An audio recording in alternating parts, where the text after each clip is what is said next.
The Social Security system in the United States was passed in the depth of the Great Depression of the 1930s. It responded to a demand of the American people that the government help the average person through this horrible 10-year depression and not just save banks and corporations.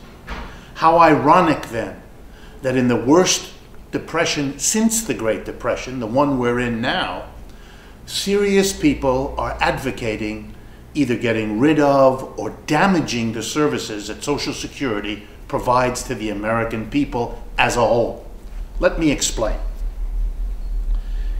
The system is basically geared to provide a reasonable retirement to people over 60 years of age, having done a lifetime of work and contributed to society, to provide them not only with a decent old age, which helps them directly, but just as important, to do two other important social functions.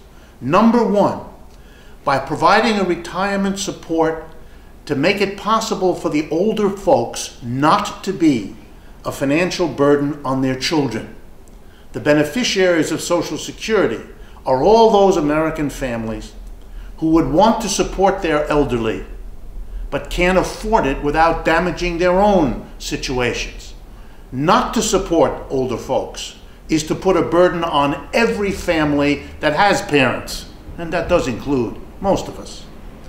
The second function performed by Social Security that helps other people besides the elderly is the fact that by making it possible for people to retire and have a decent life, they do so much more often than they otherwise would. And that opens jobs for the unemployed and for young people entering the job market. So they too are benefited, as is the whole of society, from having productive workers able to have jobs because retirees have been able to retire. Everyone benefits from a Social Security program and always has. And there's still another benefit. As the money contributed by all of us in our wages that are withheld by the Social Security system, as that money is held by the government until we retire, the Social Security system invests that money. But few people understand that what that means is it lends the money to the United States government in order for it to do for all of us what it normally does: roads, hospitals, school scholarships, all the rest of it.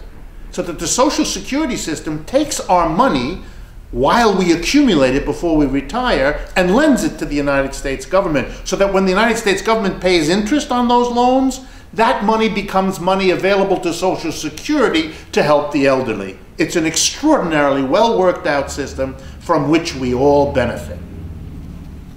Therefore, what we need to do in the United States now is not make people wait till they're older. All that does is put a longer burden on the older folks and close off job opportunities for unemployed and young people that would otherwise have been opened up. And we certainly don't want to cut benefits because it negates everything I just said about what the Social Security system does. What we actually need, particularly in a time of high unemployment, is that the age when you can retire should be lowered so that more people take advantage of it and more jobs open up for the young people and the people in the prime of their productive life who are now unemployed, and those currently number 20 million. Let me answer the final question. Where would the money come from that would allow people to retire sooner and that would save us from cutting benefits that is a way of shooting ourselves collectively in the foot? And the answer is simple. We now do not withhold for Social Security on all incomes earned above $107,000. In other words, you're only paying into Social Security on the first $107,000 you earn. Now, for most Americans, that's not a problem. But for wealthy Americans, it means that all that they earn above $107,000 is not subject to withholding for Social Security. The highest income earners, therefore, are not contributing according to the earnings they actually get, the way everybody else is. There's no excuse for that. There's no need for that. And if all incomes were taxed at the same rate that everybody pays, then the wealthiest in America would make a much larger contribution, which after all is the same principle of taxing people and charging people according to their ability to pay that we now use for the income tax.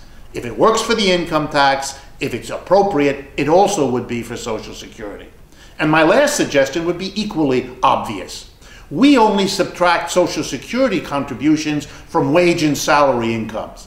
Why don't we also do it for dividend incomes, capital gains incomes, and so on? Those are the incomes of the rich. They're exempted from being withheld for Social Security. There's no reason for that.